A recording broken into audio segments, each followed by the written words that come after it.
صلی اللہ علی محمد صلی اللہ علیہ وسلم۔ اعوذ باللہ السمیع العلیم من الشیطان الرجیم، بسم اللہ الرحمن الرحیم، الصلاة والسلام علی رسولہ الکریم۔ کتاب مواقیت الصلاة جاری ہے اور آج اس کا آخری درس ہوگا۔ ہم جب باب پڑھ رہے تھے پچھلی دفعہ وہ تھا الثمر فی الفقہ والخیر بعد العشاء، کہ عشاء کی نماز کے بعد دینی مسائل اور بھلائی کے متعلق گفتگو کرنے کا بیان۔ اسی باب کی یہ دوسری حدیث ہے اور یہ حدیث ہے 576، اور یہ حدیث حضرت عبداللہ بن عمر رضی اللہ تعالیٰ عنہ سے روایت ہے۔ یہ حدیث بھی ہم پیچھے پڑھ چکے ہیں، یہ دہرائی گئی ہے اس باب کے اندر۔ ان عبداللہ بن عمر قال، عبداللہ بن عمر رضی اللہ تعالیٰ عنہ فرماتے ہیں، صلی النبی صلی اللہ علیہ وسلم صلاۃ العشاء، نبی کریم صلی اللہ علیہ وسلم نے عشاء کی نماز پڑھائی فی آخر حیات ہی، اپنی زندگی کے آخری حصے میں۔ فلما سلم، پھر جب آپ صلی اللہ علیہ وسلم نے سلام پھیرا، قام النبی صلی اللہ علیہ وسلم، تو نبی کریم صلی اللہ علیہ وسلم کھڑے ہو گئے۔ فقالا، اور فرمایا یعنی کھڑے ہو کے خطبہ دیا یا کھڑے ہو کے خطاب کیا لوگوں سے، رأیتکم لیلتکم ھذہ فإن رأس مئۃ لا یبقى ممن هو اليوم على ظہر الارض احد، کہ اس رات کے بارے میں تم لوگ سن لو، اس بات کو دیکھ لو، جان لو کہ جو لوگ آج اس روح زمین پر موجود ہیں 100 سال کے بعد ان میں سے کوئی بھی زندہ نہ رہے گا۔ لا یبقى ممن هو اليوم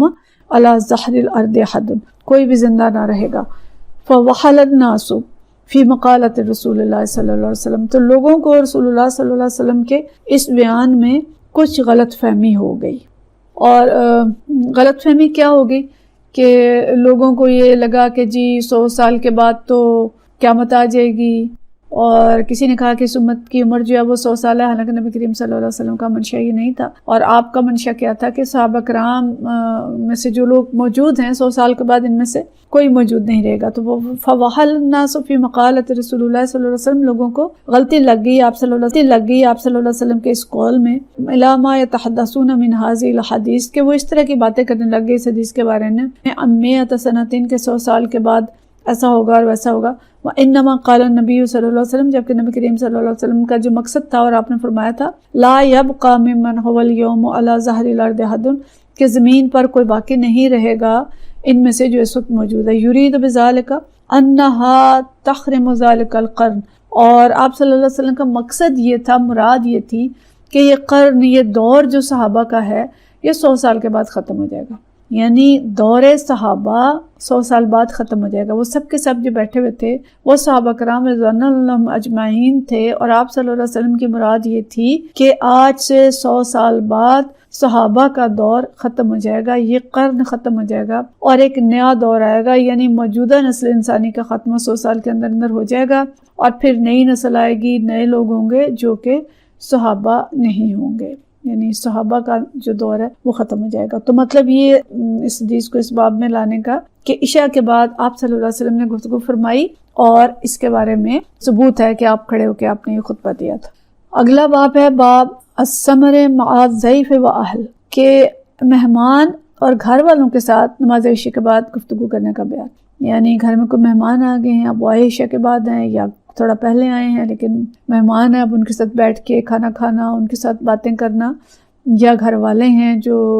بعض وقت ہوتا ہے کہ ہمارے گھر والے بہت دور سے آتے ہیں، بچے آتے ہیں، والدین آتے ہیں اور وہ دیر بعد آتے ہیں، تو ان کے ساتھ بیٹھ کے باتیں کرنا۔ تو یہ کیسا ہے کہ عشاء کی نماز کے بعد اپنے گھر والوں کے ساتھ باتیں کی جا سکتی ہیں؟ پیچھے ہم پڑھ چکے ہیں کہ میاں بیوی عشاء کے بعد گفتگو کر سکتے ہیں، اور ظاہرہ بچوں کے ساتھ بھی کر سکتے ہیں، لیکن اس میں بھی بات ذہن میں رکھیں کہ صحابہ کرام اور نبی کریم صلی اللہ علیہ وسلم کی گفتگویں اور ہماری گفتگویں، لیکن ایسا نہیں ہے کہ کوئی ہمارا بچہ یا ہمارے والدین یا ہمارے بہن بھائی آئے ہیں اور ہم کہیں گے جی بالکل ہم ان کے ساتھ تو بیٹھ ہی نہیں سکتے، اب عشاء کا وقت ہو گیا اور نماز پڑھ کے میں تو سونے جا رہی ہوں۔ مطلب یہ ہے کہ کام کی بات یا ضروری بات جو ہے وہ کی جا سکتی ہے، ان کے ساتھ بیٹھ بھی سکتے ہیں، ان کو وقت دے سکتے ہیں، لیکن بہرحال ہمیں اپنے فجر اور جو نمازیں ہیں ان کے حفاظت کا خیال جو ہے وہ کرنا چاہیے۔ لیکن اس حدیث سے ثابت ہوتا ہے کہ مہمانوں کے ساتھ گفتگو کی جا سکتی ہے۔ طویل حدیث ہے اور حدیث ہے 577۔ ان عبد الرحمن بن ابی بکر، یہ حدیث عبد الرحمن بن ابی بکر رضی اللہ تعالیٰ عنہ سے روایت ہے، ان اصحاب الصفۃ کانوا اناسا فقراء، کہ اصحاب صفہ جو ہیں وہ فقراء تھے، اور ہمیں معلوم ہے کہ اصحاب صفہ جو ہیں یہ وہ لوگ تھے جنہوں نے اپنی زندگیاں حصول علم کے لیے وقف کر دی تھیں، اور یہ کوئی دنیا کے لیے محنت وغیرہ نہیں کرتے، تو یہ فقراء تھے، اور زیادہ تر جو ہجرت کر کے غریب لوگ تھے۔ وَأَنَّ النَّبِيَّ صلی اللہ علیہ وسلم قال، اور ایک رات ایک نبی کریم صلی اللہ علیہ وسلم نے فرمایا، من کان عندہ طعام اثنین فلیصحب بثالث، کہ جس کے پاس 2 افراد کا کھانا ہے وہ تیسرے فرد کو لے جائے، وَإِنْ أَرْبَعٌ فَخَامِسٌ وَسَادِسٌ، اور جس کے گھر میں 4 افراد کا کھانا ہے وہ 5ویں یا 6ٹھے فرد کو لے جائے، وَإِنَّ أَبَا بَكْرَ جَاءَ بِثَلَاثَةٍ، اور ابو بکر رضی اللہ تعالیٰ عنہ 3 افراد کو لے آئے۔ اچھا، یہ ذہن میں رکھیں کہ غربت کا وقت تھا، اور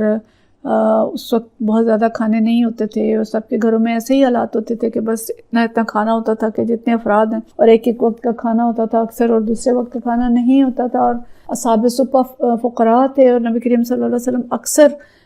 دوسرے لوگوں کو ترغیب دیتے تھے کہ ان کو کھانا کھلائیں۔ تو اس رات آپ نے فرمایا کہ جس کے گھر میں 2 افراد کا کھانا ہے وہ تیسرے کو ساتھ لے جائے، یعنی مل کے کھا لیں، اس کھانے کو تقسیم کر دیں 3 پہ، اور کھا لیں اس کھانے کو تقسیم کر دیں 3 پہ، اور جس کے گھر میں 4 افراد کا کھانا ہے وہ 5ویں یا 6ٹھے کو بھی ساتھ لے جائے تاکہ وہ تقسیم کر کے کھا لیں۔ تو ابو بکر رضی اللہ تعالیٰ عنہ جو تھے وہ 3 افراد کو اپنے ساتھ لے آئے، فانطلق النبی صلی اللہ علیہ وسلم بعشرۃ، اور نبی کریم صلی اللہ علیہ وسلم 10 افراد کو لے گئے۔ قال حضرت عبد الرحمن فرماتے ہیں، فہو انا و ابی و امی، کہ ہم جو 3 افراد تھے وہ میں تھا، میرے والد تھے اور میری والدہ تھی۔ فلا ادری قال وامرأتی وخادم بیننا و بین بیت ابی بکر، اور یہ جو حدیث ابو عثمان بیان کر رہے ہیں، انہوں نے کہا کہ یہ مجھے اب یاد نہیں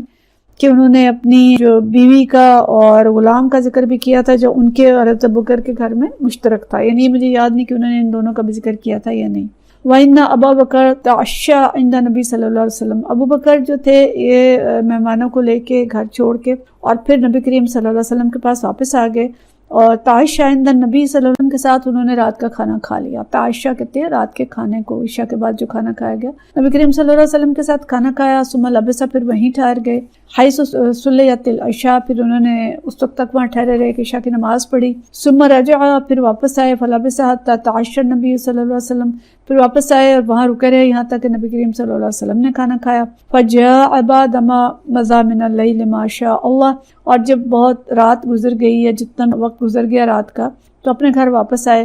قالت له امرأته، تو ان کی بیوی جو تھیں انہوں نے کہا، وما حبسك عن اضيافك، کہ کس چیز نے روک لیا آپ کو اپنے مہمانوں سے، کہ مہمانوں کو آپ گھر چھوڑ کے اور چلے گئے اور اپنی رات کر کے آئے ہیں، تو آپ کہاں رہ گئے تھے؟ او قالت، یا انہوں نے کہا ضیفک، یعنی اضیافک بولا یا ضیفک بولا۔ قالا، انہوں نے کہا او ما عشیتہم، تو حضرت بکر صدیق رضی اللہ تعالیٰ عنہ نے فرمایا، قالا او ما عشیتہم، کہ کیا ابھی تک انہیں کھانا نہیں دیا؟ قالت، انہوں نے کہا ابو، کہ انہوں نے انکار کر دیا، حتی تجیء، یہاں تک کہ آپ آ جائیں، قد ارزو، ہم نے کھانا ان کے سامنے پیش کیا، فابو، لیکن انہوں نے انکار کر دیا۔ قالا فذهبت انا فاختبأت، حضرت عبد الرحمن کہتے ہیں، عبد الرحمن بن ابی بکر، کہ میں تو چھپ گیا ڈر کے، کہ انہیں ڈر تھا کہ حضرت ابوبکر جو ہیں وہ ڈانٹیں گے، تو کہتے ہیں میں تو چلا گیا اور میں چھپ گیا۔ فقالت، حضرت ابوبکر نے فرمایا، یا غنصر، یعنی انہیں غصے سے، غنصر جو ہے مطلب ایک ڈانٹ کا لفظ ہے،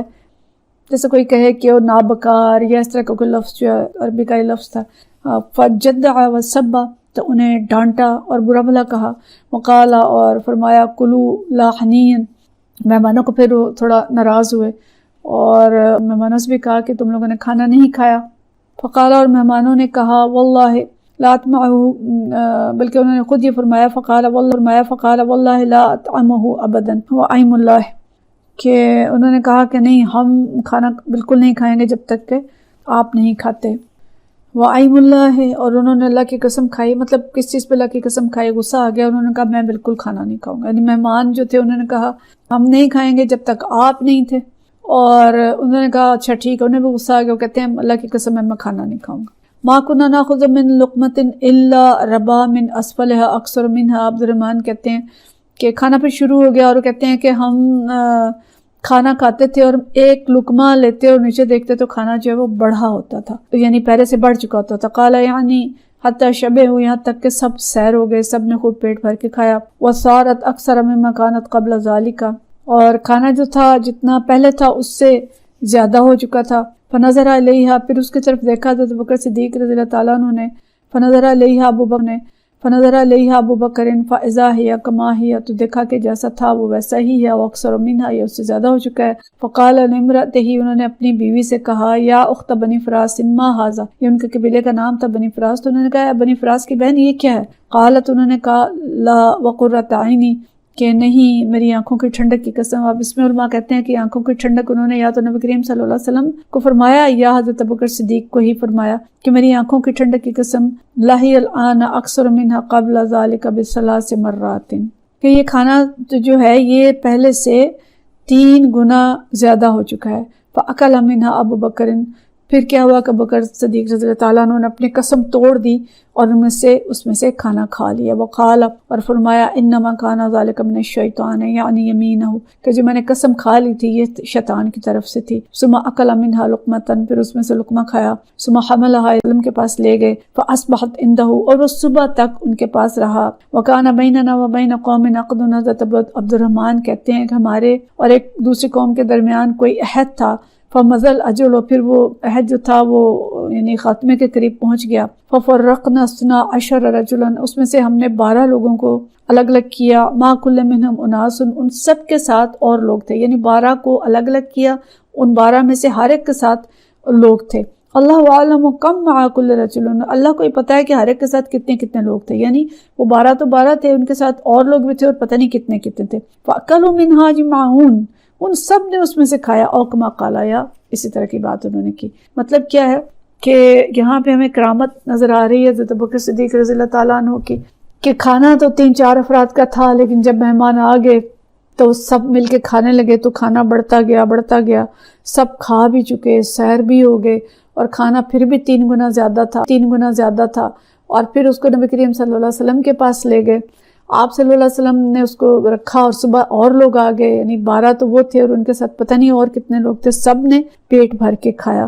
تو حضرت ابوبکر صدیق رضی اللہ تعالیٰ عنہ کی یہ کرامت تھی۔ لیکن یہاں پہ ہمیں جو اصل باب ہے وہ کیا ہے کہ رات کا وقت تھا، عشاء پڑھ لی تھی، اور وہ عشاء نبی کریم صلی اللہ علیہ وسلم کے پاس پڑھ کے آئے تھے، اور جب گھر آئے تو مہمان انتظار میں تھے، ان کے ساتھ بیٹھے، ان کے ساتھ باتیں کیں، ان کے ساتھ کھانا کھایا، اور بیوی کے ساتھ بھی باتیں کیں، بیٹے کے ساتھ بھی کیں۔ تو مطلب یہ ہے کہ عشاء کے بعد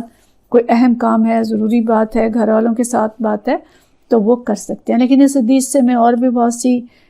باتیں پتہ چلیں کہ اس وقت رزق اگر تنگ تھا اور تنگی کے حالات تھے تو نبی کریم صلی اللہ علیہ وسلم نے جو تدبیر کی کہ لوگوں کے پاس، جن کے پاس جتنا بھی گنجائش تھی اتنے افراد، کہ یہ حاکم وقت کی ذمہ داری ہے کہ اگر اس طرح کا کوئی قحط کا وقت ہے یا مشکل وقت ہے تو وہ لوگوں کو ترغیب دے اور لوگوں کے ذمے لگائے کہ وہ دوسرے لوگوں کو کھلائیں، اور لوگ جو ہیں اپنے ساتھ ساتھ اپنے ہمسایوں کا اور ارد گرد کے دوسرے لوگوں کا بھی خیال رکھیں۔ اور خود نبی کریم صلی اللہ علیہ وسلم جن کے پاس سب سے کم کھانا ہوتا تھا، آپ اِثار کر کے 10 آدمیوں کا بوجھ آپ نے اٹھایا، اور ابوبکر صدیق رضی اللہ تعالیٰ عنہ نے 3 افراد کی ذمہ داری لی۔ حضرت عمر رضی اللہ تعالیٰ عنہ کے بارے میں آتا ہے کہ قحط ایک دفعہ پڑا تھا تو انہوں نے ہر گھرانے پر یہ لازم کر دیا تھا کہ جتنے آپ کے گھر کے افراد ہیں، مثلا 4 افراد ہیں تو آپ 4 افراد اور ذمہ لیں اور ان کو کھانا کھلائیں، اور فرمایا تھا کہ کوئی قوم آدھی خوراک کھانے کی وجہ سے ہلاک نہیں ہو سکتی، یعنی کھانا آدھا کھا لیں، ایک روٹی ہے تو 2 افراد مل کے کھا لیں، آدھی کھا لیں، تو اس سے قوم ہلاک نہیں ہوگی بلکہ دوسرے لوگوں کا بھی اس میں بھلا ہوگا۔ اور اسی لیے علماء یہ کہتے ہیں کہ صرف زکوٰۃ ہی فرض نہیں ہے بلکہ دوسرے ناداروں کے حقوق ہمارے پر زکوٰۃ کے علاوہ بھی ہوتے ہیں، اور جو اہل خیر ہیں ان کو زکوٰۃ کے علاوہ بھی پیسے خرچ کرنے چاہیے۔ اور پھر گھر کے لوگوں کو خود بھی چاہیے کہ وہ مہمانوں کا خیال رکھیں اور خود سے ان کے ساتھ مل کے کھائیں بھی۔ اور پھر یہ بات بھی پتہ چلی کہ جو مہمان ہیں وہ بھی میزبان کا خیال رکھیں اور اس کا انتظار کریں اور اس کے بغیر اکیلے ہی بیٹھ کے کھانا نہ کھا لیں۔ اور حضرت ابوبکر صدیق رضی اللہ تعالیٰ عنہ کا مرتبہ بھی ہمیں پتہ چلا کہ وہ نبی کریم صلی اللہ علیہ وسلم کے ساتھ زیادہ وقت گزارتے تھے اور اہم کاموں میں آپ صلی اللہ علیہ وسلم کے ساتھ موجود رہتے تھے۔ پھر یہ بھی پتہ چلا کہ کوئی برکت اگر گھر کے اندر آئی ہے تو اس میں دوسرے لوگوں کو بھی شامل کریں، جیسے ابو بکر صدیق رضی اللہ تعالیٰ عنہ نے وہ کھانا جس کے اندر برکت آ گئی تھی نبی کریم صلی اللہ علیہ وسلم کو بھی بھیجا۔ حضرت ابو بکر صدیق رضی اللہ تعالیٰ عنہ کی کرامت بھی پتہ چلی، اور یہ بھی پتہ چلا کہ جی بیٹوں کو انہوں نے ڈانٹ بھی لیا اور تھوڑا برا بلا بھی کہہ لیا، والدین کو حق کہہ کے اس طرح ڈانٹ ٹپٹ وہ کر سکتے ہیں۔ اور اگلے دن تک کھانا رکھا گیا، گویا اس کا جواز بھی ہمیں معلوم ہوا۔ تو مجھے بہت ساری چیزیں اس حدیث سے ہمیں معلوم ہوئی، تو ان سب کا ہمیں خیال رکھنا چاہیے۔ اور اسی کے ساتھ ہمارا یہ باب جو ہے وہ ختم ہوتا ہے۔ وآخر دعوانا